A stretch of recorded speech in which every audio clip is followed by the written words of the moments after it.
Hello, everybody. Welcome to Tunnel Vision, a show brought to you by USCFootball.com. I am your host, Keely Orr, joined alongside Shotgun Spratling and Ryan Abraham. Both of those guys will be talking some USC football as long as with the Stanford game that's coming up, the first Pac-12 showdown that USC will face of the season. It's going to be a good game. How are you guys doing today? I'm doing all right. I'm monitoring Periscope, which I think we got all three working today, so that's good. Woo! Last couple of weeks we've had two out of three working, so we're on live on YouTube, Facebook, and Periscope. I will be monitoring your Periscope, so if you have any questions and stuff, put them in there.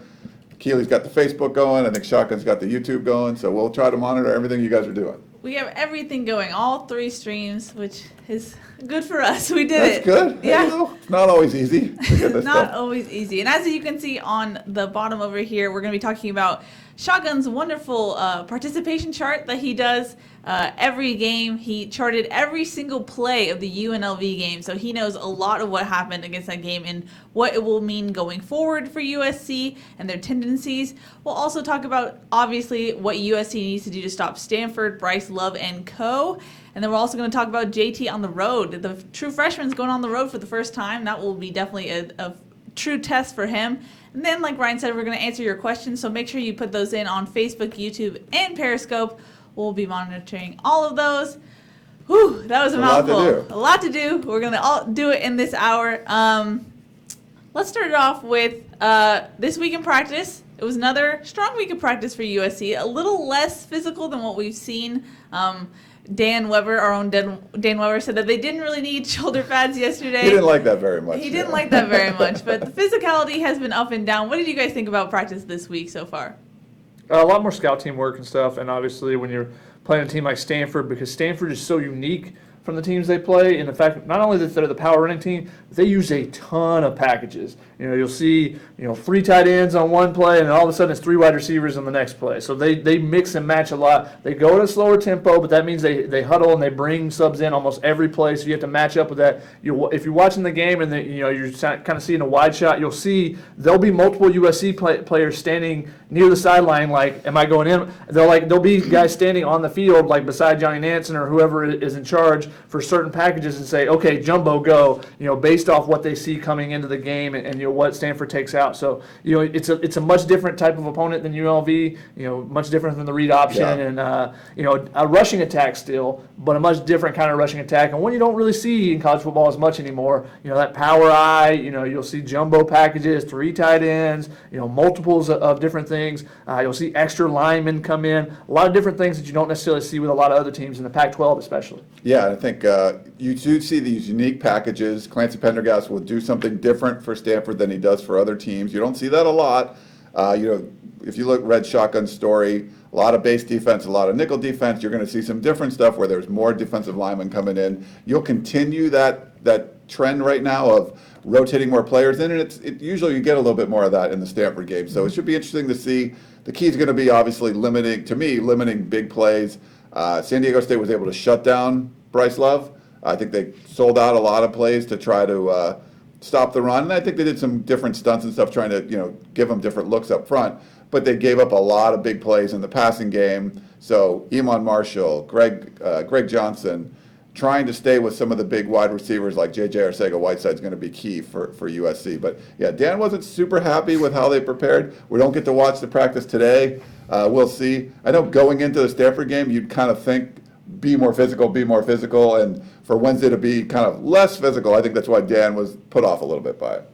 Yeah, I think it's just because you're so much learning to go into this week that I think that takes a backseat a little bit. I think you work so much on physicality during the fall camp that you at least think that you have it ingrained in the players, and because there's so much different stuff that you have to kind of attack this week, I think that's why it kind of took a backseat for them this week. Trying to see the best way to see the comments here. As far as injuries go, USC came out of the week pretty healthy. Brandon Peely has a wrist issue that kind of had him limited this week, but Heldon said he should be good to go for Saturday. The meniscus men, as I like to call them, Porter Gustin and Paliie Naote-Ote. Paliie actually returned for the first time this week, and he made some noise yesterday. It was supposed to be thud, and he tackled Vivai Malapai pretty hard, so Heldon said that Palier is still getting used to how they practice on Wednesdays. And then Caleb Tremblay came out with a ankle issue, but he seemed to be back on Wednesday. Shotgun, who else am I missing as far as injuries go? Julian Afalanico, which we actually have not got an update on him. Yeah. He's been out the last 2 days. Marquise Stepp is back from the concussion. Now, he was back at the end of last week, but they said he would not play. Liam Jimmins, the same thing. They practiced a little bit last week. I think Jimmins did, but both of them were out for the game. Both of them should be ready to go for this. Adding Jimmins is just an added bonus because, every extra defense lineman you have is a bonus going against Stanford because you're going to use 3, 4. Sometimes they used 5 or 6 defensive linemen last year, and their heavy package against them. You're a little bit of concern with Brandon Peely, having him risk. You're starting nose tackle against Stanford, and then there was and Tremblay as well. You're a little bit banged up on the defensive line, which is a little bit of concern going against those guys that you're facing. But you got some guys back. Ben Easington, walk-on running back, has been out. Toa Lobendon is obviously the one we did not talk about. Yeah. He has practiced both days. He did most stuff on Tuesday. He looked like he was full participant on Wednesday. Looks like, and Clay Helton said he looks good. So take that for what it is. Yeah, I think Heldon is a little bit more optimistic in his pressers than when you see Toa play. So that's a little bit of a question mark there. Also, a virus has been going around the DB room. Greg Johnson wasn't at practice on Tuesday. He did return on Wednesday, but then they lost another DB on Wednesday with Isaiah Polamau. He only watched. So Heldon says that's a 24-hour virus that's going around, but they should be good to go for Saturday. But it just doesn't look fun. They didn't look pretty happy in practice. And then you saw Isaac Taylor Stewart look like he was about to yak at practice too. So I don't know if that was part of it as well. So maybe it's just going around. Clay Helton said it was only a 24-hour thing. So they expect those guys to be back. Hopefully no one else gets it. Someone like Biggie Marshall, that would be not good. Unadvantageous for them because he's going to have to face up against J.J. Arcega-Whiteside, the big wide receivers that Stanford has, which is a matchup issue for a lot of teams. Yeah. And USC's kind of built their team on tall, lanky corners. Now, Iman Marshall is tall and thick compared to some of the other guys, but Greg Johnson is also a thicker DB. So I think those guys actually match up pretty well with the Stanford wide receivers than maybe some other DB groups in the Pac-12. You could see them getting separation on the Stanford side. Arcega-Whiteside, for some of the smaller corners, he's able to kind of push him a little bit and get away with that. It's going to be tougher to do that against guys like Greg Johnson and Iman Marshall.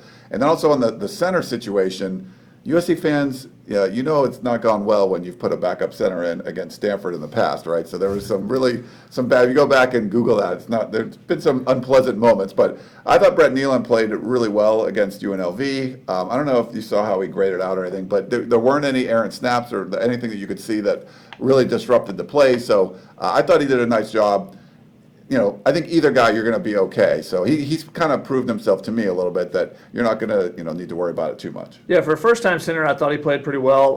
There was some mistakes, obviously, and I think maybe some of the offensive line issues, you obviously would rather have a veteran center there than a first-time starter. But I thought he played well enough in that situation. I don't know. You can't really tell when you're watching the offensive line, like, when a call wasn't made or when the protection wasn't slid. You can't tell if he made the wrong call. Yeah, exactly. If you're in the meeting room, maybe, but yeah. But as far as, the blocking itself, I thought he was pretty good there. So if he has to go, I think USC will be okay. I think they would be better than the situation you referred to earlier with Khaled Holmes getting injured for Matt Barkley and Cyrus Hobby having to fill in as a true freshman, I think, or a redshirt freshman. I think there was 2 guys ended up getting, then Abe Markowitz was hurt too. There was a whole bunch of guys hurt, at center, yeah. So he got thrown in. I think that they would be better prepared for it this time. You've also seen guys like Jordan Austin has taken snaps. So if there becomes issue, you fill him in as more of a veteran guy there. They even used Justin Dedich, their true freshman center, in the first game with a specific package. So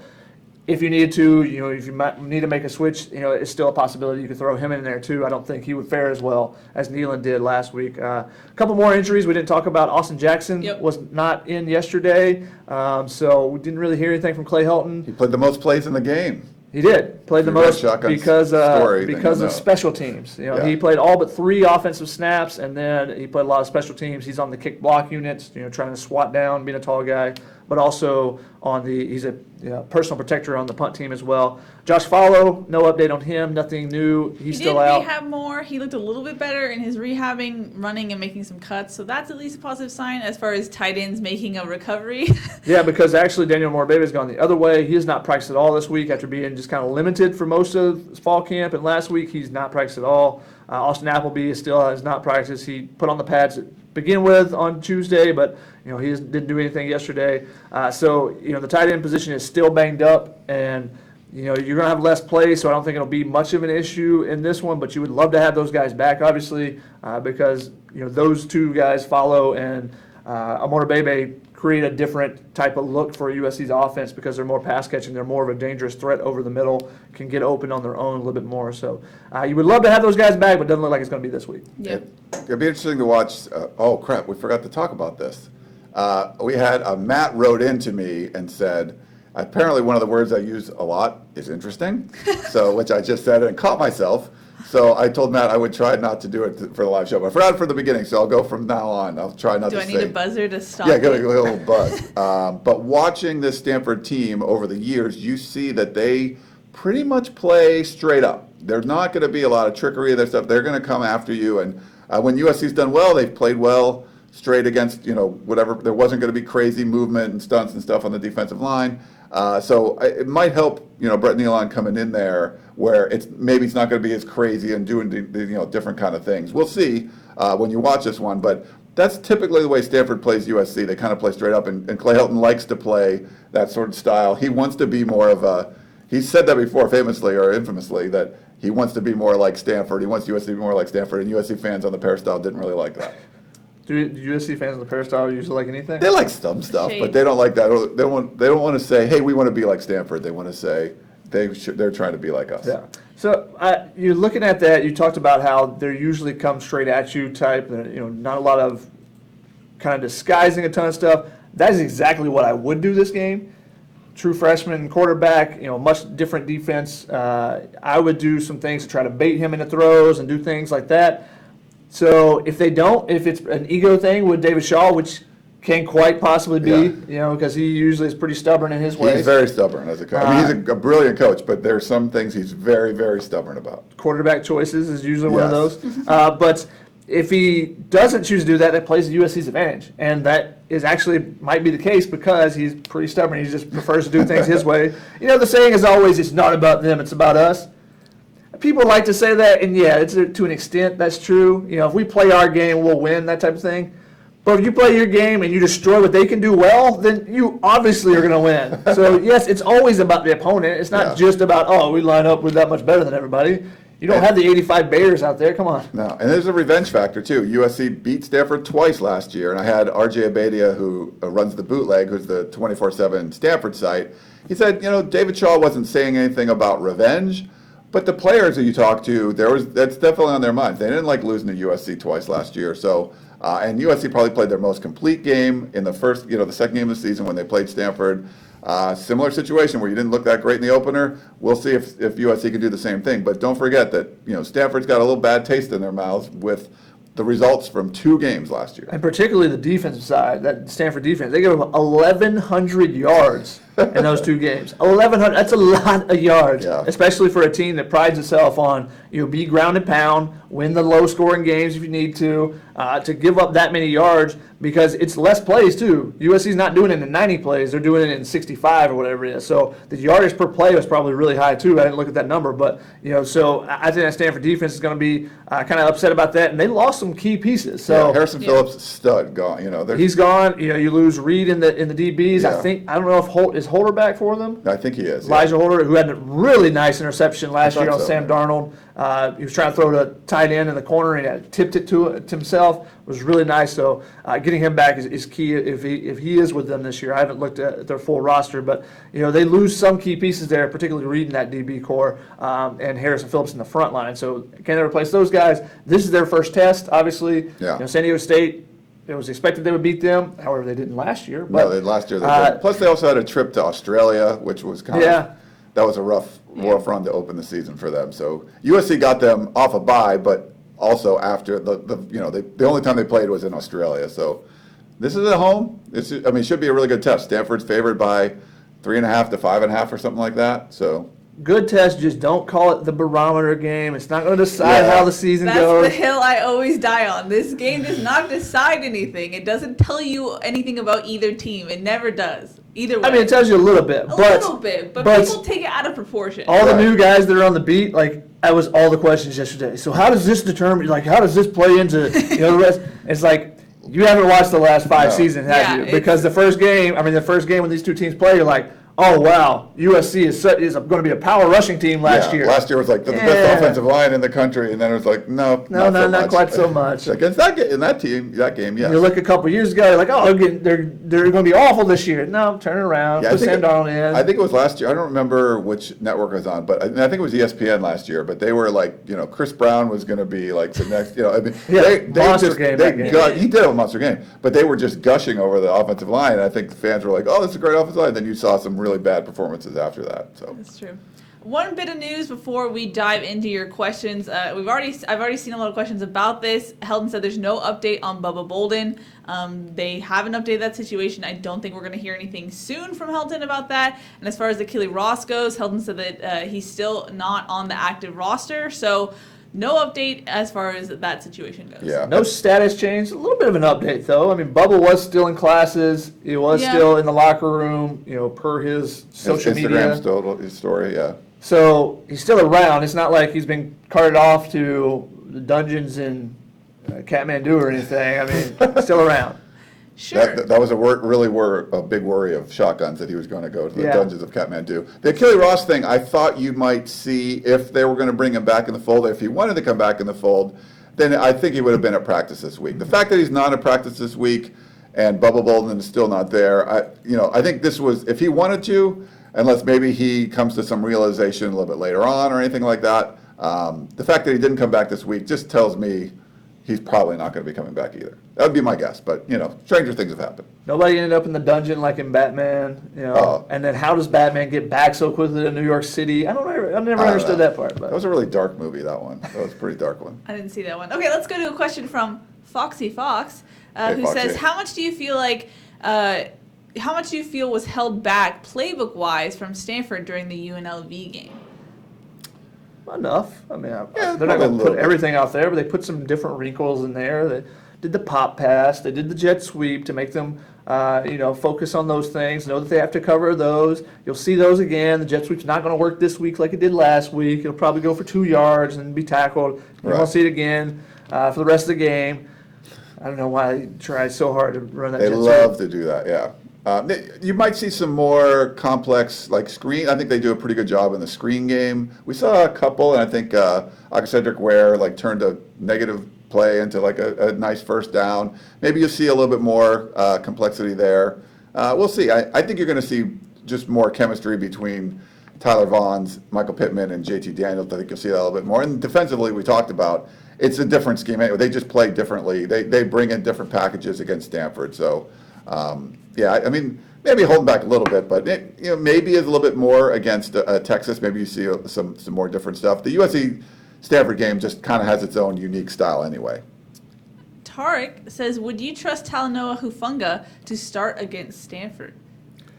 Now, with Isaiah Plumau out yesterday, we saw Talanoa getting some first-team reps. Now, he didn't play at all until garbage time as far as defensive snaps last game. It was C.J. Pollard that was getting in. C.J. Pollard made a really nice play that was a momentum swinger, really, because it ended up being a really big play. He knocks away a potential touchdown pass.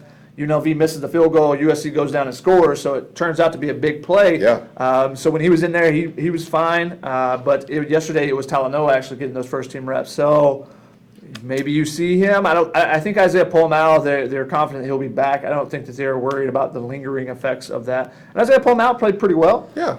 Did some good things, did some bad things, but for a first first time out there, I mean, first play obviously he was huge, knocking the ball away, but he did some positive things. He really attacks going downhill. You really saw it when he got in a game situation. He likes to fly downhill in those running plays and stuff, which can leave you susceptible to the the reverses and the different things like that, the misdirection. But when he gets going at a guy, he's really good. I was telling Keely, who we're watching the game, is that I think he's actually better at this stage than Marvell Tell as far as attacking downhill and being able to make tackles and stuff there. So they can use him, especially in this game, because tackling is going to be huge. You miss one tackle in the hole, or you get out of the way on a gap, and all of a sudden Bryce Love is gone for 80 yards the other way. So you have to be really, really locked in on your fundamentals in this game. Yeah, and I think you'll see, I mean, it's going to depend if Clancy Pendergast trusts him. I kind of think he does. And you'll see these guys getting in there and getting some playing time. Watch the rotation in the defensive backfield. Especially if a guy like Isaiah Polamau is out for a portion of it or for the whole game, anything like that. Watch what he does. I mean, you'll be able to kind of tell from the pattern. If you see Talanoa Funga getting in there, like on the third series or second series or start wherever, it's kind of all the same. If he's only going to play garbage time, then okay, he's not on that trusted list and stuff yet. So we'll probably know a little bit more. That's one thing I think you'll learn from that. Just seeing you rotate against UNLV. That's one thing. How do you rotate against Stanford? It'll be something else. And not just rotate. The number I came up with, 59.9% of the defensive first team snaps went to the starters. That means 40% went to backups. Yeah. Last year they never got below 83% for starters. So more than 20% more usage of backups in that UNLV game. So even in the Western Michigan game, even when you're blowing out Oregon State, before what I call first team snaps are when there's 60 to 70% of the first team guys are still in. So that means you're actually rotating those guys in rather than being like, okay, all the subs, you guys go in, and now you play. When Cameron Smith comes off the field, that's when it's a garbage time rep is what I call them. So I don't count those. So the first team reps, they rotated a ton in that game compared to what they've done in the past. You saw a bunch of different guys.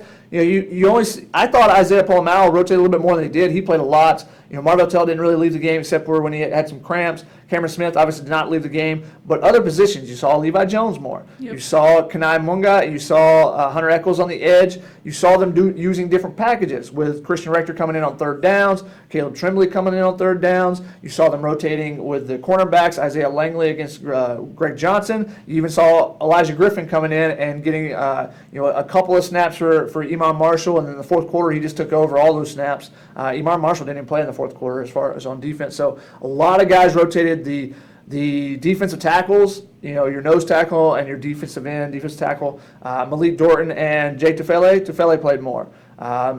With Brandon Peely and Marlon Tuipulotu, the backup, played more. Both those guys, the reserves, played more than the starters in that game. Now, it might just be that you want to get those guys experience. Yeah. That rotation is going to shrink against Stanford, obviously. Yeah. But how much does it shrink? Yes. I think that it showed that they are willing to do more subbing this year. They feel more confident in the depth and in the players that they have out there. And you see that trust circle starting to grow. Yeah. You guys have to check this out. So we put up, we're part of USCFootball.com. It's a premium site. We put up a lot of free content, like stuff like this is free.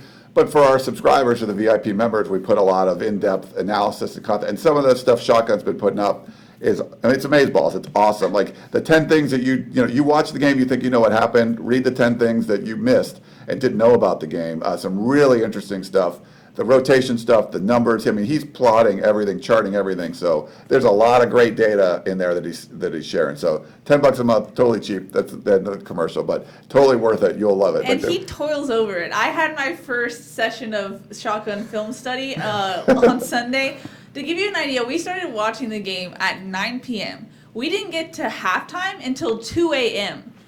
Yeah. Halftime? Halftime at 2 a.m. because it was every single play. You look at like who's there, count this, count that. It's very tedious. So props to Shotgun. You watched 5 hours of TV with Shotgun. Like I applaud you, Keely. I applaud you, Keely. You should applaud me. It was tough. So but did you do the second half, or you like I'm out? I left. I was Yeah, like, yeah. I'm falling asleep right now. I watched the game in 45 minutes on the Pac-12 network, so that was. I got that version as well, so I can check stuff whenever I want to look through.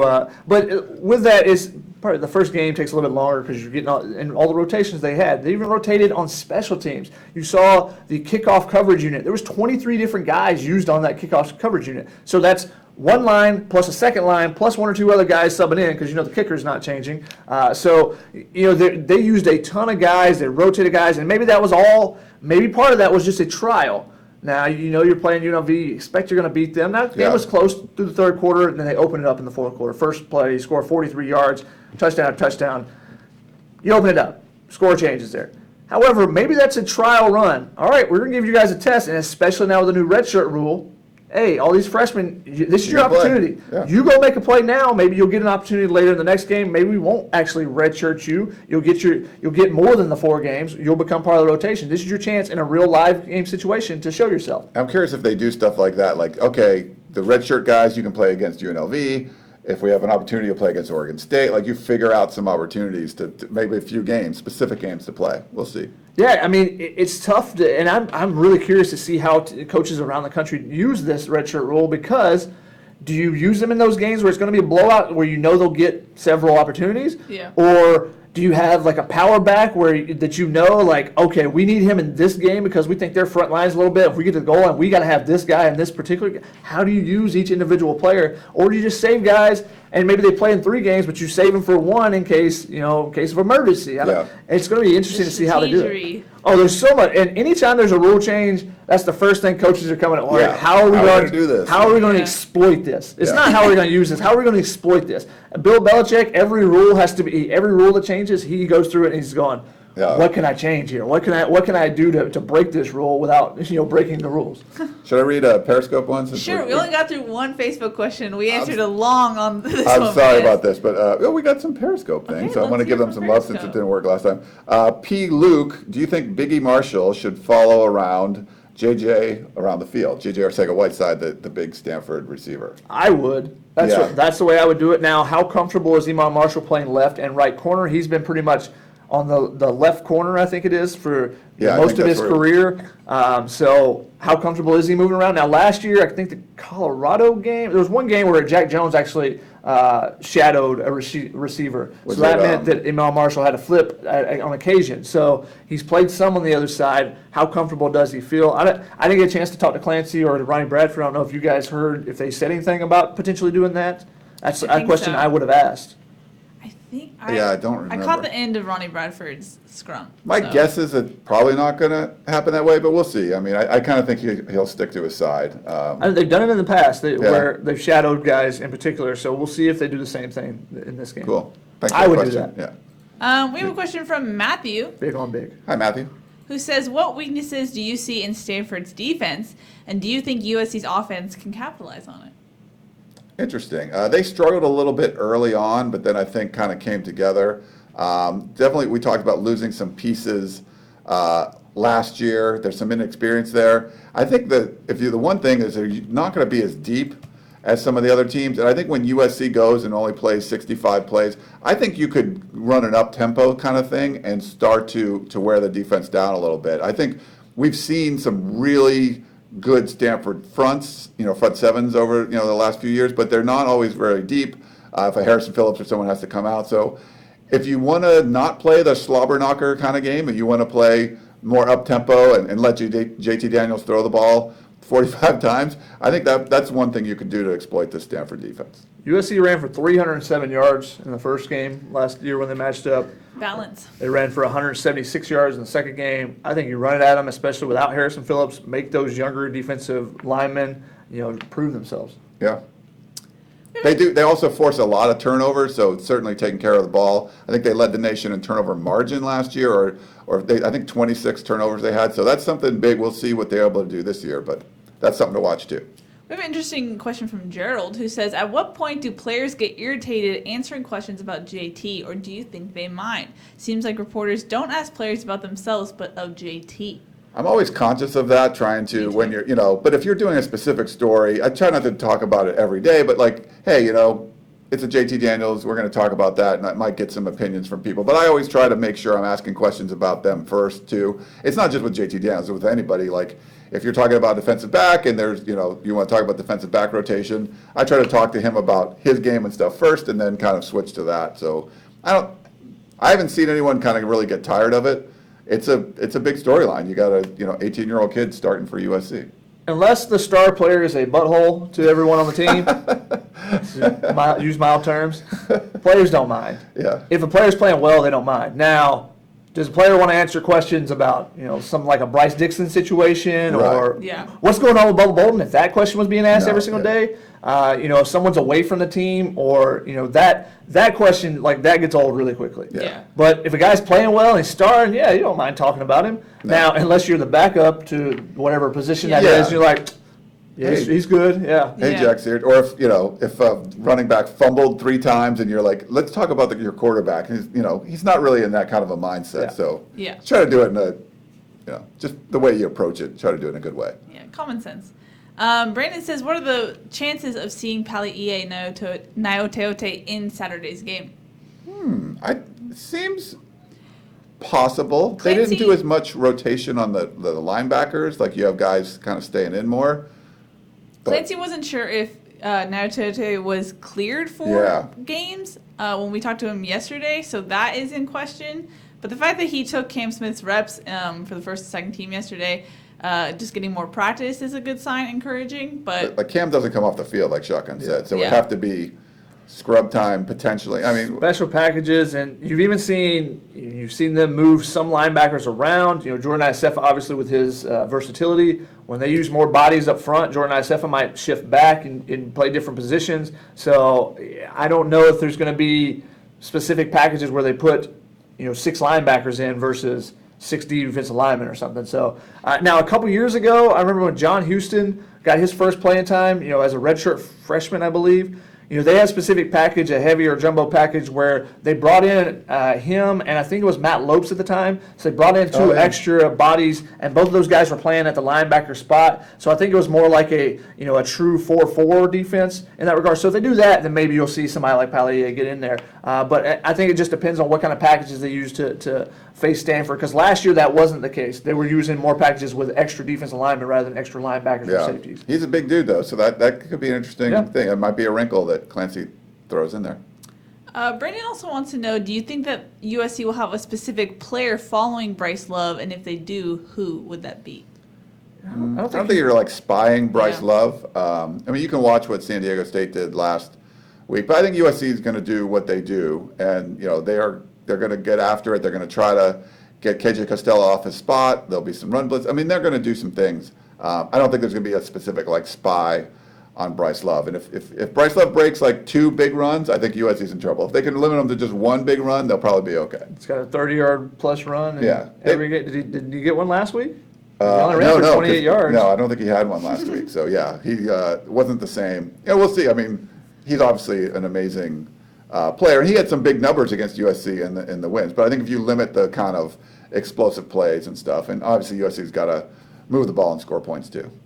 We're just going back to Brandon questions. In the same vein, he says, who at this point is a bigger threat? JJ Arcega-Whiteside or Bryce Love? Bryce Love. Yeah, I still think it's Bryce Love. I mean, he can. Heisman finalist. Yeah, same exact answer you gave me yesterday when I asked you. I had a shock on this, and he was like, Bryce Love is a Heisman contender. Of course, Bryce Love. I was like, okay. I mean, I hope I roll my eyes what do you in that same have? vein. Arcega-Whiteside, 240 yards, 3 touchdowns. Still And if you watch that game, Stanford was down 7-2 going into Baseball halftime. score. Threw a pick. Costello throws a pick, and then Trent Irwin, who was like an absolute high school 7-on-7 legend here in Southern California, makes a great play, forces the turnover, and then they get a bomb to Arcega-Whiteside, and they're up 9-7 going into halftime. But they could have been down 2 scores going into halftime, and that play kind of switched it. So they really, when they were getting shut down in the run game, the fact that you can do that, if you're a good enough offense where your best player is getting shut down and you can have someone else look like your best player, I mean, that's pretty good for what Stanford was able to do. So you got to watch them both, but I agree with Love. On Love. You watched the game more than I did, more intently than I did. How many of those catches did Arcega-Whiteside were against double coverage? Yeah, no, I think a bunch. No, there wasn't as much because they had a lot of single coverage out there. So I don't know if you're going to see that with USC, but they really sold out a lot of times to stop the run. So Which tells you what San Diego State thought was more important. yeah, they were trying to stop Bryce up. So, but I think single covering him is could be a detriment to your football team. I think it'd be a great matchup if they shadow with Big E because I think Big E's ready for the challenge. I think it'd be really fun. Just what it's one of those matchups. Like I love Keely and I love watching Mike Leach versus Clancy Pendergast just to watch the battle and the the manipulation. The chess match, so I would love to watch that one. It's a great one-on-one matchup. So I want Clancy to put him on there just for the fun of it. And Big E said he was excited for that matchup. And I think when Ronnie Bradford was asked about it, he just started laughing and he was like, Big E's ready. Big E's ready. So it does seem like a good 1-versus-1 battle. John asked a dagger of a question. He says, do you think Coach Helton does a poor job of getting his team ready to play? No. I mean, the only thing that stands out in my mind. Poor job? Like, you don't win 10 games every year doing a poor job, But what about they come out flat a lot? Notre Dame's, I mean, Ohio the whole Pac-12 State came out flat. It's like. I just mean in like the first quarter. A lot of times they come out flat. Just early, you think? Or yeah, but I think that partly is because they make adjustments. I know talked to Neil Callaway this week, and he said that part of they had like 4 missed assignments on the first, or 3 missed assignments the first 4 plays, or 6 on the first, something like that. In the first 2 drives, and they were both 3 and outs. And he said we made some adjustments because he said we didn't really know what they were going to throw at us because it was our first year defensive coordinator. So he said after we saw what they were doing, then we had a little bit more success in that regard. So I think that's I think they adjust pretty well. And sometimes they come out a little flat in those first drives. You don't see those big explosive plays early in the game usually. Yeah, I mean, there's stuff that the coaching staff doesn't do well, but I mean, just to say, oh, they don't prepare them at all. It's like, no, I mean, they got to be somewhat prepared to win as many games as they're winning. So, Bodie asked, will the O-line be any good this week? And Trek Ranger followed with, I know it's the first game of the year, but who else is tired of the excuses on the offensive line inconsistency? Wow. So what did you think of the offensive line play? I mean, I think watching early on, like rewatching it, I would see a play like Austin, like 2 guys came off the USC's left side, and Austin Jackson kind of went inside and blocked and helped like the guard block and let 2 guys get to the So we saw some of those, but it seemed like that got cleared up a little bit later on. So maybe there were some of the adjustments there. I thought the offensive line played okay. I tried to watch the lines a lot to see if there was collapsing. The run game was hit or miss. I think a lot of times the running backs made great plays somewhat on their own, and then other plays that were blocked pretty well. So it was a little bit inconsistent. We'll have to watch this one against Stanford to see. But I thought they played okay, but it wasn't I didn't think it was a great effort. Jason Hernandez also said O-line needs a lot of help. Why doesn't the SC hire a consultant and relieve Neil of his duties? And Emmanuel also said, I think the offensive line would be fine. It's until in the rotation of players. I believe that's what led to the inconsistency of the offensive line play. That one play you pointed out, when we were watching it, I said, I don't know what the hell they're trying to do here, but something was Austin Jackson looked like he went inside and they double teamed 2 different players, and UNLV brought like 6 or 7, so that meant there was going to be multiple guys free. So that means somebody messed up. You don't double team multiple guys. UNLV was showing the pressure. I thought the offensive line was okay. I thought they got better as the game progressed, like you said. When Elijah Vera Tucker came in, I thought he was mauling folks. I thought he was he did well. He just destroying folks. I think Clayton Bradley did I was really going to say well. exactly. Clayton Bradley had multiple plays where he blocked multiple guys. Sometimes it's an accident when you're blocking one person, you kind of throw him into a different guy. But he's just he blocked 2 guys on multiple plays. I was like, both of those guys, and I think they graded out probably the highest of USC's offensive linemen by PFF. But I thought they did good in their limited time when they came in. We'll see if they are continuing to play this upcoming week because like I said, the same thing with defense. The rotations shrink a little bit. I thought it was interesting that Austin Jackson stayed in the game. When Clayton Bradley came in, he subbed in for Chuma Edoga. Yeah. So maybe that again is a trial by fire type thing. Get him some more plays. We know what Chuma can do type of thing. Only late in the game when Chuma actually got nicked up was Clayton Bradley playing beside or on the opposite side of Chuma rather than Austin Jackson. So Austin Jackson missed 3 plays. Chuma gets nicked up on the drive, and then both of those guys ran in together again. But for the most part, it was just Clayton Bradley subbing in for him, and then Chris Brown and Brett Nealon played the entire game. I thought the offensive line, I think they got to get that consistency down. They're going to be tested a lot more this week, obviously. They're going to get thrown a lot different things coming at them. Stanford's going to bring some different things in different directions, I'm sure. So that will be a lot more of a question. But again, as we said, one game doesn't tell the whole season. I like that they especially this early. rotated more because you get to see an Elijah Vera Tucker come in and go like, Yeah. wow, he can play. So why did you find out about Andrew Voorhees last year? I mean, you want to find out if these guys can actually play when they're out there, and they did. Dallas on Periscope said, can our defense afford to put an extra man in the box to stop Love while keeping Arcega Whiteside in check?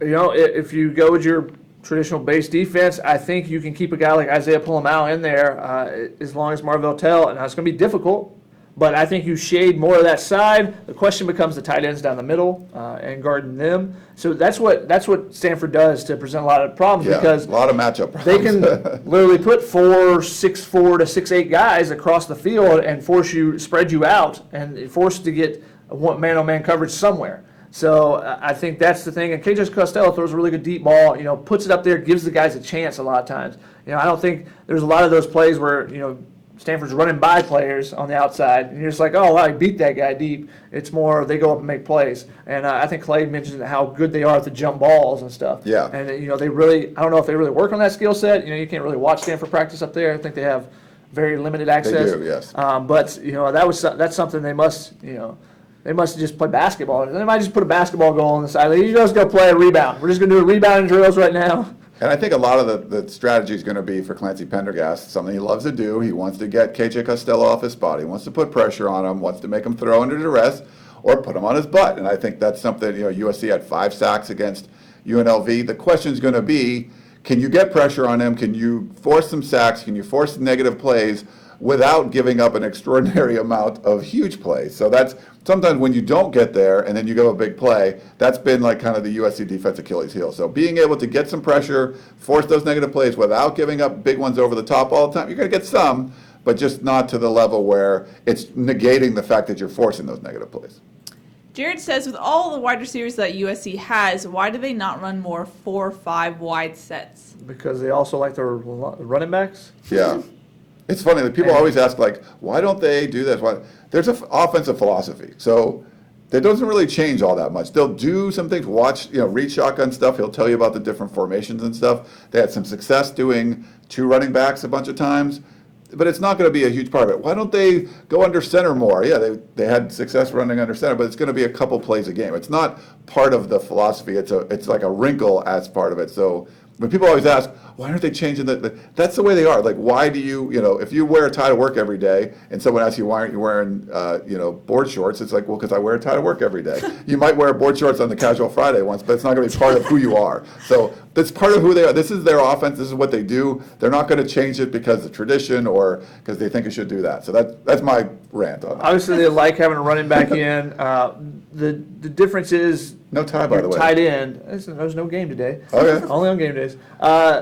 So the tight end is the question. I think they have to keep the tight end to help out with blocking and stuff. And they like to have that target over the middle, especially if you were to get Daniel Moribebe fully healthy. How dynamic he was that year with Sam Darnold. Over the middle, open up the field for other guys. So I think that's what they like in the offense. Now you could do the same thing, and if you continue to see, they have 2 passes to tight ends. One was a pass interference, and one was a short completion. I think only 2 targets. Yeah, that. How many targets are they going to have? So if you continue to see that, and then you also see Velus Jones and Trayvon Sidney and Armand Ra playing well, then maybe you start seeing at least 4 wides. And they've used that in the past. It's not something that they haven't done. They split out the tight end some to give them a 4th guy out wide as well. They do a lot of different things. I mean, I have a collection of just the different formations they've used in the past. And this is what they use in a regular game, and this is what it is of what they've used in the last 2 years. There's just a lot of different things they've done. They'll motion different guys here. But it's a play here, a play there. Yeah. It's not if you want 5 wides, 30 snaps a game. Oklahoma State. Yeah, that's not part of their philosophy. Yeah, it's 3 wides, 1 tight end, 1 running back. That is the thing they use. Probably 60% of every game. Yeah.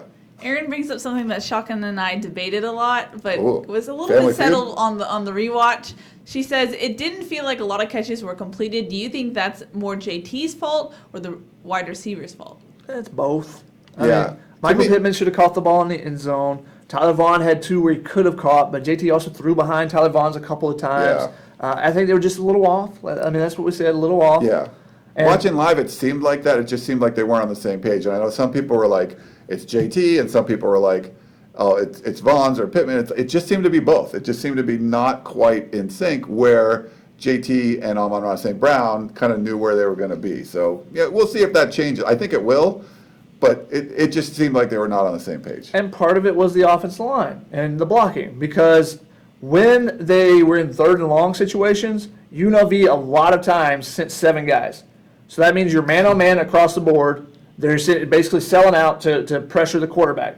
Young quarterback, it happens. So, for example, the ball that Michael Pittman caught, that he had to make an adjustment, come back and catch, there's pressure on him, JT throws it, and he's being pulled down at the same time.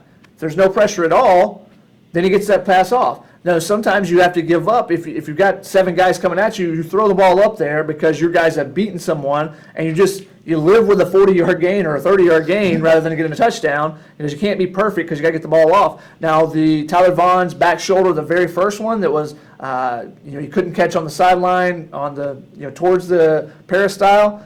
That was the same thing. There was pressure in his face. He kind of get rid of it, try to go back shoulder. Tyler Vaughn's couldn't make the adjustment in time because of it. So I think part of it was the defense and what they were bringing at him. We'll see if Stanford tries to do the same thing and pressure as much, or if Stanford thinks that they can get pressure with less guys. I think that was part of the reason why UNLV did it, is because they didn't feel that their defensive linemen could get there and cause enough havoc on 3rd and longs by themselves. So they sent a lot of guys and try to force the issue with JT Daniels. And he, to his credit or to his dismay, however you want to look at it, he went for the long ball. Oh, he does. When the ball was when he was being pressured, he's like, okay, I know I got one-on-one. I'm trusting my guys. I'm going for it. Now, it didn't always work out, but I think it was a good thing to see, and something that goes into the minds of the defense coordinator for Stanford, for Texas, for Washington State coming up, is like, okay, this kid will throw deep. We got to make sure what we're doing. He's not checking down and trying to take, no, he didn't want to check down. He wants to get the big play, so.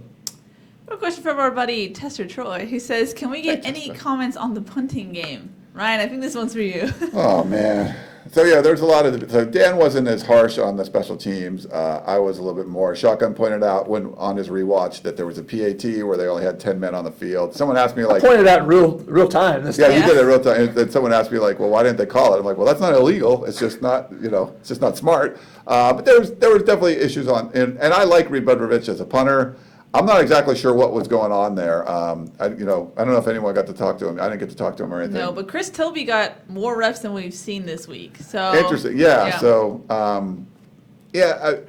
that's like an individual guy. That's like your golf swings going bad. Like that. I wouldn't put that on like John Baxter. I don't think John Baxter like screwed Reed Budrovich up. I wouldn't think so, but that's just more of a whatever reason you weren't playing well that day. Chase McGrath did really well. Watching those field goals again, it wasn't a great day for the punters. When I'm harping on special teams, it's not usually about the individual kicker or punter. It's more about, hey, what are you doing on the return game? What are you doing coverages, things like that. It's just too wild. The swings are way too wild. Obviously, you can't have a 9 and a 20-yard punt and expect to do really well. But that's more of an individual thing. I'm not going to harp on some player. Yeah, he was terrible. It was, it's just that's not the way we've seen him punt before. So I assume that's probably going to pass. Alex Stadhouse was good, the walk-on freshman from Texas, and I think 7 of 11 or something touchbacks on kickoffs. Yeah. So he did a good job. The 2 big returns, or the big return from Stephen Carr, the 2 pretty good returns from Tyler Vaughn's, even though he caught the ball on the 3-yard line, which you're not supposed to do, but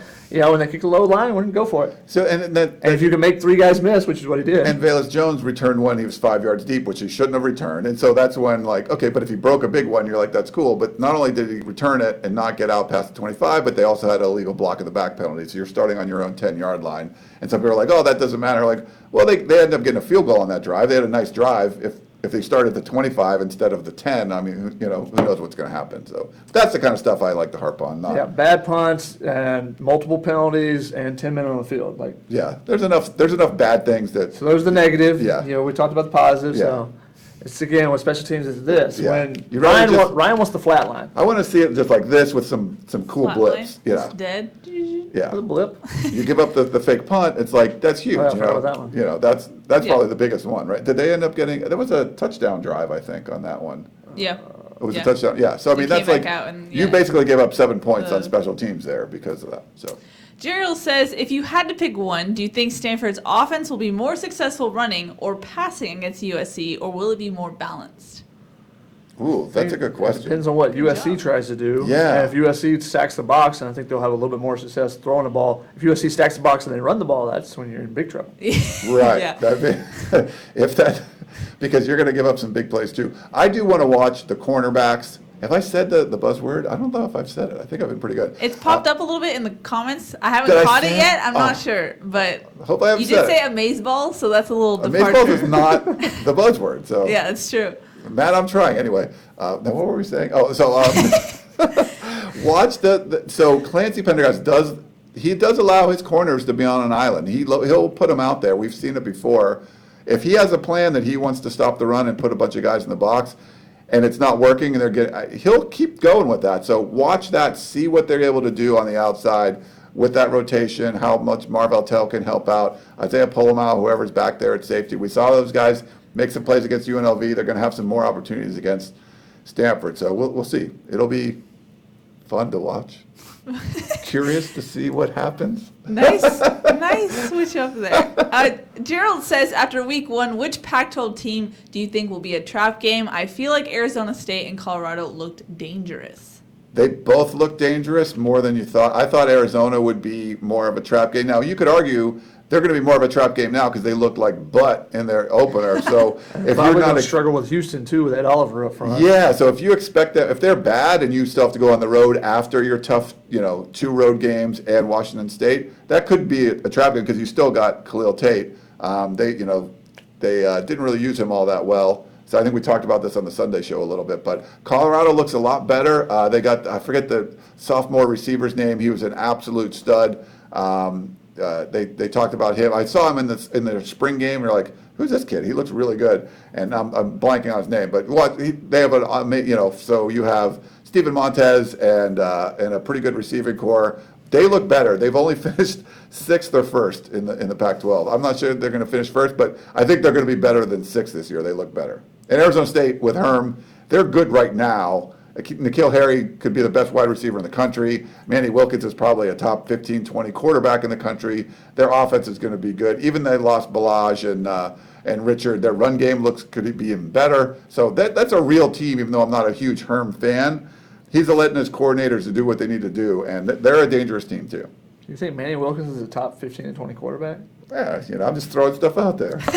He's good. He looks pretty good though. He's a veteran. That's true. He's a veteran. Trek Ranger asked, will we pass again on 3rd and 2 like last week? Yeah. Yes. Did you not see what they did the first couple of drives when they tried to run it on 3rd down?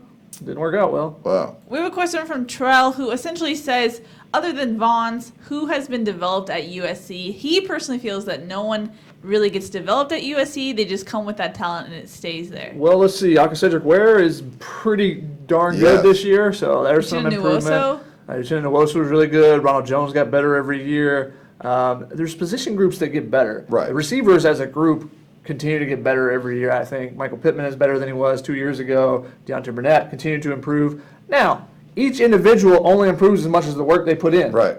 So now how much they improve, I think, depends on the coaching and stuff. And I thought the running backs under Dylan McCullough obviously took a big step forward. So the position groups are partially due to it, but it also comes down to the players themselves.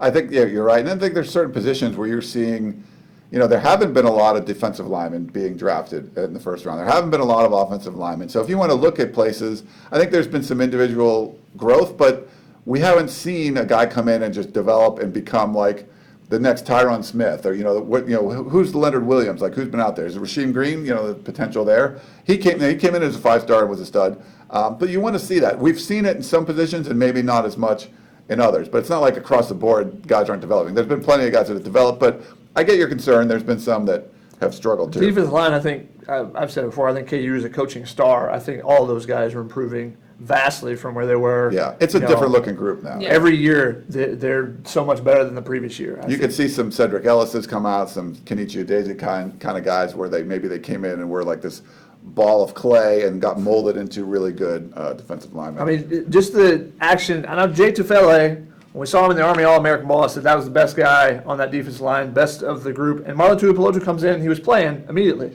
I said I thought Jake Tavella was the best. Now we're seeing it. Yes. Last year we didn't see it. We didn't see him flash in practice at all. Didn't see that. Even kind of expected it, but didn't see it. And then this year he shows up and he was flashing in practice during the fall camp, and then he goes out and he gets a sack last game. Yeah. So you've seen guys take steps, especially on that defensive line. Uchenna Nwosu and Rasheem Green are great examples of guys that progressed in their career. Rasheem Green was a 5-star guy, but Rasheem Green was basically not playing at all his freshman year. Yeah. He wasn't buying in. Finally, he and KU they bumped heads a bunch to begin with. Finally, they got together and got to where he was progressing and pushing him. And Rasheem Green credits KU for his development over the last 2 years too.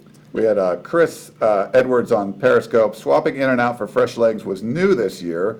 What's the next new wrinkle in their arsenal? I can't tell you. We'd have to kill you. I like that development a lot.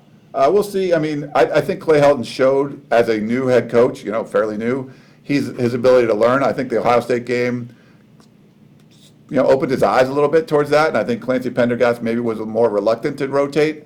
That's probably a conversation that happened behind the scenes, and it's like, hey, we're going to rotate more. We want to see this more, and I think it's going to help the development. So I think it's been a really good wrinkle. Not sure what the next one's going to be, but that's something that's been positive, I think. Brandon wants to know if it's possible we will see Amon-Ra in the slot against Stanford to get him on a mismatch with a linebacker. So I've gone to not even calling them slot receivers. I just call them number 1 receiver, number 2 receiver, number 3, because of how much, Amon-Ra was the number 2 receiver when he came in. He took Michael Pittman's reps rather than Velus Jones' reps necessarily. But he was in the slot some. He was outside some. Trayvon Sidney was in the slot as well with him. But you saw they moved so much. So, I was showing Keeley one play in particular. It had 3 receivers on one side. Well, technically 2 of those guys are in the slot. And one of them was Tyler Vaughn's. Tyler Vaughn's on the outside. Michael Pittman was on the inside. So Michael Pittman was in the slot. Technically, and he's an outside receiver, so I think it's more accurate to call him number 1, number 2, and number 3. Tyler Vaughn is clear in a way the number 1 based on how much he played in the first game, and then it's Pittman, and Amon-Ra was taking Pittman's reps, whereas the number 3 receiver reps were going to Trayvon Sidney. He actually played more than Velus Jones, so I think you'll see multiple guys in the slot, and they'll try to do different things to get different matchups with them. Amon-Ra, obviously, with the connection he has with JT Daniels, they're going to use him as much as they can to get particular matchups when possible. Now, it depends on what kind of defenses you see Stanford throw at them. They use zone coverage a little bit more than man from previous years, what I remember. Yeah. Cool. Jared wants to know if Elijah Vera Tucker could be in line for a starting spot this year if he continues his good play. I think so. I think it's possible that this rotation stuff allows stuff like that to happen. You're seeing them out there playing and doing well, and I think that's, if someone else struggles, if someone gets hurt, you give yourself the opportunity where, hey, the coaches trust me, they can put me in for spot duty, they can put me in just for a couple series, or take a place of someone that's not performing well. And a guy like Andrew Voorhees actually played some right tackle this week in practice, so he's a guy that can move around as well. So if you decide that you still want Voorhees in the lineup, but someone else is not doing well enough, you can make that move, and Vera Tucker can play the right guard spot, and Voorhees can play elsewhere. Versatility there on the offensive line is important. If you can be versatile too, then they're going to find a way to get you out there. We're finishing up this episode soon, but if you want to get rapid fire questions in, we will answer them rapid fire. Well, Shotgun will at least attempt to. Yeah, we did our recruiting podcast this week, finally, because we haven't done it. It's been like over a month. And Gerard went, it was about 90-something minutes, and but everyone loves it. But it's hard to get Gerard to do rapid fire. Shotgun's kind of in the same vein. Yeah, Steve Unger actually asked me, how did I see the SC gap control against UNLV, a big issue last year. I thought it was okay. There were times when they got pushed out of their zone. That's when you saw some of the bigger runs. Yeah. For example, the 34-yard run, I think it was, the quarterback had. They actually moved. Rogers, they actually moved Christian Rector inside. That was the only play he played inside in the game, and they ran right at him basically. And they moved him out of the way, and they cleared the hole, and they had a big gain. So, I thought it was okay. It's going to be a much bigger concern this week. Yes. When you lose the big plays, obviously the fake reverse, that was gap control technically, because Isaiah Polomal should have been on the outside in that gap. If you want to call it a gap on the outside, that's his lane. So the big plays, that's usually what happens. And Yeah. you saw that in that game. Stanford's got a much better offensive line. 96% of their offensive production's back. I mean, this is where USC is going to win or lose this game. You got to try to slow these guys down somehow. So San Diego State did a decent job of it on one side and a terrible job on the other. We'll see what USC can do. Gerald wants to know who scores first, SC or Stanford? Well, that's a good question. I'm going to go USC. USC scores first. USC on a pick 6. What? I'm just going to throw Pick that out there. 6? Healy. So you can always make the prop bet as who scores first, and that's a bet I would never make. It's just like, whoever it's whoever fun, gets the though. ball first could, I don't know. You never know. Brian asked, do you see our O-line working more cohesively with Toa's leadership on Saturday? If he's in, I think so. Yeah, I think it certainly can't hurt. But they did fine, I think, with Brett Nealon in there. So I don't think you're going to sub in a redshirt senior and be like, okay, we don't know what we're doing anymore. Let's now. there's everything's confusing, and He doesn't know any of the calls. yeah. Greg says, what do you expect from JT Daniels in game 2 on the road? I expect him to play better, probably around the same number of passes, but I think he's going to have a higher completion percentage. I think the one thing to watch is he really did want to try to get the ball to Tyler Vaughns. And they were both very frustrated that it wasn't working. So I think they're going to do that. And it started to get better in the second half. I think there's going to see a little bit better flow overall in the passing offense. So yeah, I think he's going to look even better than what he did against UNLV. But it's not like it's a hostile environment. So Yeah. No. I mean, Amon-Ra was asked about it, and he knows because his brother plays at Stanford, and I think he caught himself. I wasn't in that interview, but I heard about it. He was like, yeah, it's just, it's Stanford. It's a good. They got great food in the press box. RJ Abadia invited all of us to their tailgate. They have some nice tailgating stuff going on there. Wow. But as far as and it's a great stadium. It's a cool place to watch a Beautiful, game. you get to But it's not going to tailgate be in the like trees. a crazy, it's not Oregon or Washington or And anything they're like not that. in school yet, so you don't Yeah, have. Yeah. the student section is going to be pretty much empty because there's no, students there. And They're it's off. expensive to live there. Yeah, it's going to be. Yeah, it's not going to be like some crazy environment. So for a road game, this is not a bad test that you could drive to if you wanted to. So it's not too bad. Regardless, though, Brian Ellis was asked what impressed you the most about JT Daniels, and he said his composure. So, I mean, it's a nice thing going week 2 on a road game, and then you'll be on the road 2 more times this month. Having composure for a young quarterback is a good thing. Yeah, you don't worry about him being flustered as much as you would some other quarterbacks. No, Yeah. it's funny. We did the post-game interview at UNLV where he's talking to everybody and like reporters all around him. And he's like worried about his phone that was broken. And any of you guys know how to fix a phone? It's like he obviously was not flustered by anything that was going on. He's like trying to fix his phone so he could get text from his high school coach, Bruce Rawlinson, congratulating him. Eddie wants to know why USC dropped 2 spots in the AP poll. Because it doesn't matter. They moved up 2 in the coaches poll. Yes, 3? it just The doesn't. question is like, how could they drop any because no one could actually watch it? It was on Pac-12 network. So how did the other Right, writers- how would you even know? Maybe. It's- I think context around the polls Yeah. matter too. Who around them moved up is the question. Somebody Yeah. probably had a really good Yeah. win. USC plays UNLV. It's not a big win at all. I so don't put much. Don't worry about it. Don't worry about it. Especially week 2. Like, who Week cares? 7 is Yeah. when you should start looking at polls. Yeah. Caesar asked, is Solomon still injured? So I assume that is Solomon Tuliaupupu. Tuliaupupu, yeah. He is still injured, though he's working his way back. Clay said last week he got the last screw out of his foot, I think it was. So still a couple more weeks away from putting on the pads at all. Let's I'll see. see if we have- Daryl said, do you see Jacob Lichtenstein getting any playing time? He got some playing time in that Yeah. game. He was actually part of the defensive line rotation. He was one of the guys waiting on the sideline, based on the look they were getting, if it was 3 receivers or if it's a bigger package, then he was a guy that was going to go in. So We have John, one- sorry. John wants to know if we foresee a Fink package happening at Stanford. I think it's still in the playbook. I don't think you're taking it out on Yeah. suddenly. It should be I mean, though. it didn't really get rave reviews, so we'll see. Too obvious. How stubborn. We had Dallas right in. Do you like all the rotation of? Do you all like the rotation of the running backs? I do. I like it. I like playing all 3 of those guys. I think Ware's a great fit to be the starting guy. That's why I picked him as the breakout player this year. He had a 100-yard game, so we'll see if he can continue that. But I like the way they rotated. I don't know if you. What do you think? That's fine with it. It's fine. No big.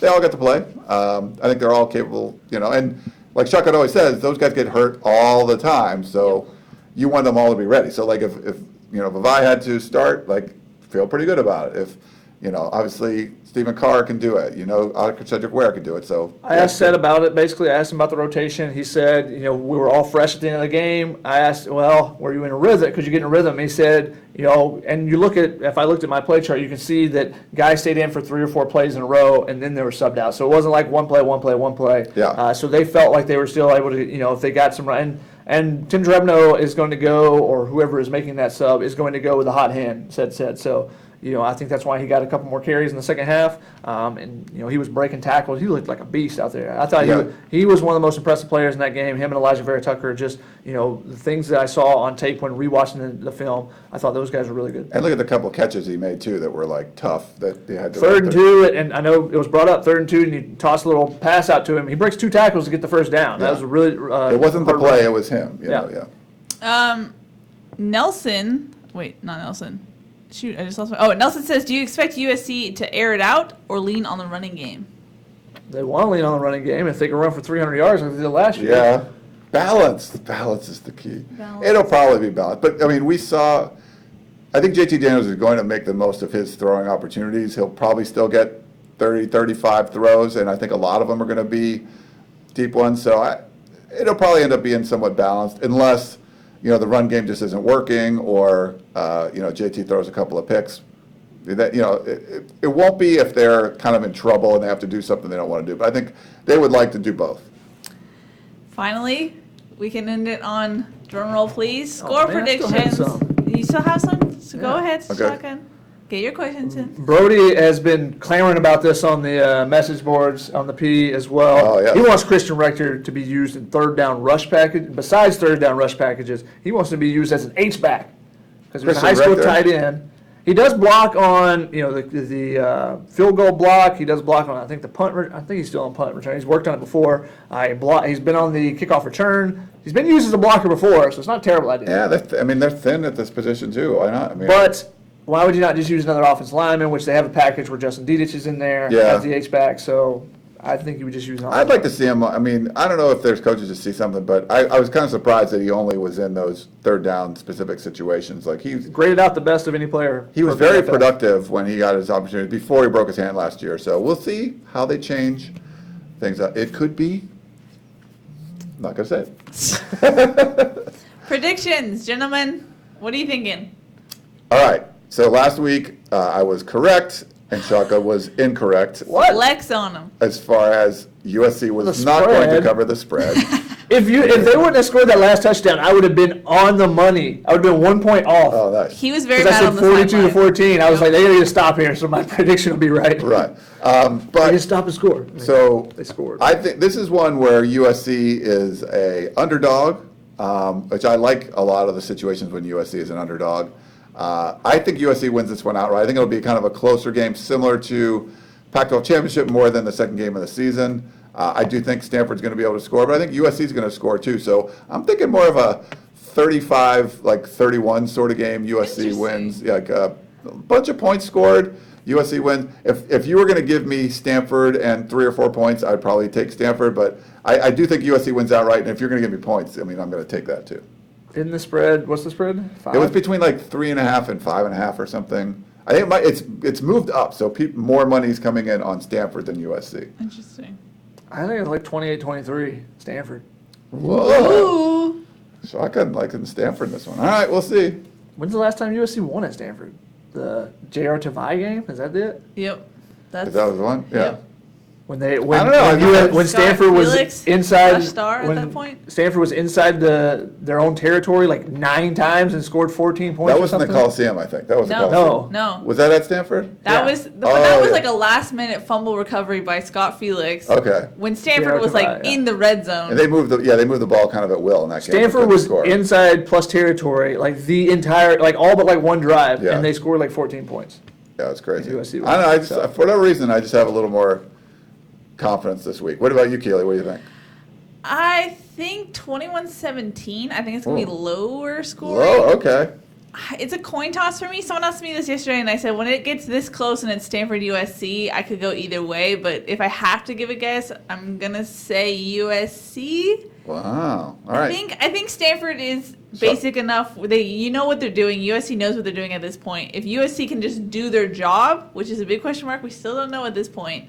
I think they can get the win. I mean, USC did score 73 points against Stanford last year in 2 games. So I just think the way Stanford's offense is bad. Like, I think Stanford could struggle some on defense. I really think USC is going to score a bunch of points, but I think Stanford's going to too. So could be 31-28. we'll Could be see. 21. Who knows? That's You why never know. we'll be all up there. Though, I'm not very watching. confident in this prediction. I don't really care. Yeah, the predictions don't matter. Like, Nice. whose line is it anyways? The points don't matter. Hey, we got through like a whole show with like all the streams going, like everything We worked. did it. Apparently, some people on YouTube had sound problems, but not everyone did.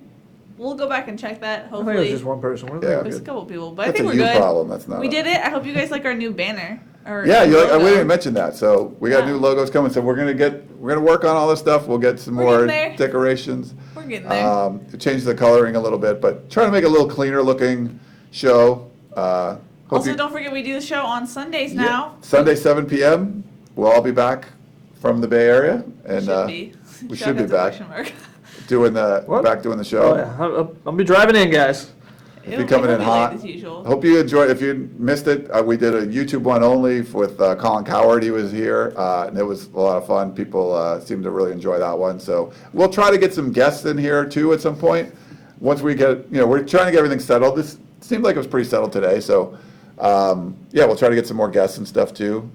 Maybe sit someone right between us, Shotgun, and we can just grill them, see what's going on. Yeah. You grill them, make them cry. I'll put my arm around them. Oh, okay. Good Hold cop, them. bad cop situation. Yeah. Yeah, but that's gonna wrap it up for today's. Wait, one more thing. What? Daryl had a great comment. He said, "What's up with JT's mustache?" He says it's unsettling, Oh my goodness. and I agree with that. It's not the Because he's greatest. a young guy, he's in college, he has to look like he's older. He has to, Yeah. Oh, I don't question why he's doing it, but it is a bad stash. Which maybe that's why he's going for it, because that's usually a baseball thing, having a really bad stash. I just Okay. think with the stash, and then he likes to wear the headband to keep his head back, or his hair back, he looks like a pirate to me. Every time on the sideline Does when they look like cut a to pirate. him. Some he people didn't like has the pirate white vibe. hat he was wearing, like at the press conference too. I don't know why that was a problem, but we got a lot of People need to calm complaints. down. That's all I'm gonna say. Yeah. Okay, Shotgun, are you good? Nothing else to I add? think I'm good now. Okay, that's good. Okay, that's going to wrap it up for today's edition of Tunnel Vision. We'll be back on Sunday at 7 p.m. But until then, we will see you guys later. Thank Bye. you.